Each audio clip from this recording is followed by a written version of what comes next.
Won't ask me why. Suzanne Spencer is a musician. No one's reacting. Can you guys hear me? She's also a Philadelphia school teacher. We watched her sing and dance her way through the frustrations of a virtual classroom. Making music together is really about building relationships, building empathy and perspective. So like my question was to myself was, how do I still do that on the screen? This is how she's done it.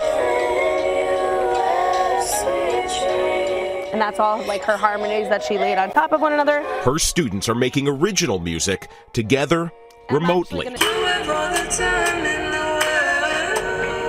She says virtual learning has brought some out of their shell. I don't think we would have done this without virtual learning, and it's given kids that maybe are a little bit quieter like an opportunity to really shine. Spencer is one of 370 Philadelphia school teachers who took our most recent NBC10 online survey. This is the second time since the pandemic struck that we have asked about the experience of teaching from home. The biggest change, just 31% of teachers said they were satisfied or very satisfied with the district's online teaching resources.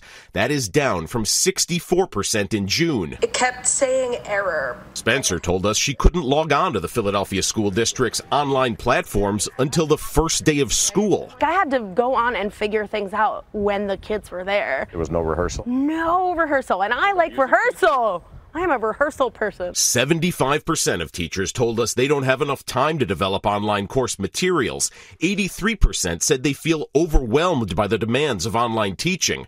Many didn't want to appear on camera, but described frustrations in writing. This year is garbage, one wrote. I am working 12-plus-hour days trying to plan engaging lessons and give meaningful feedback to students. I'm working on an old personal laptop because my district issued one crashed.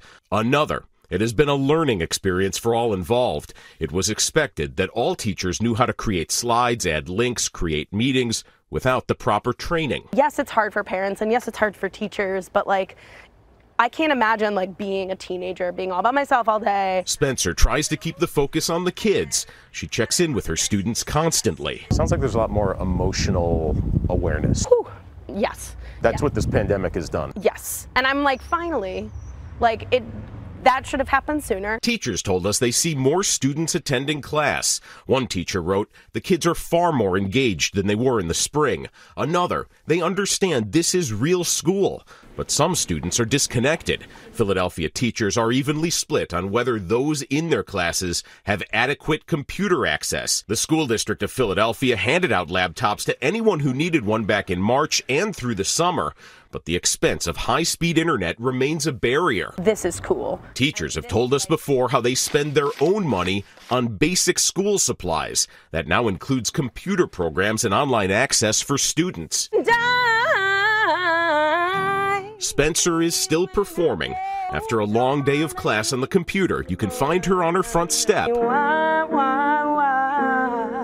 Her neighbors have started calling these evening performances quarantunes. How can you use music to help you in your creative outlet, but how can you also use it to like help others? You didn't need me anymore. In Port Richmond, I'm Mitch Blacher, NBC10 News.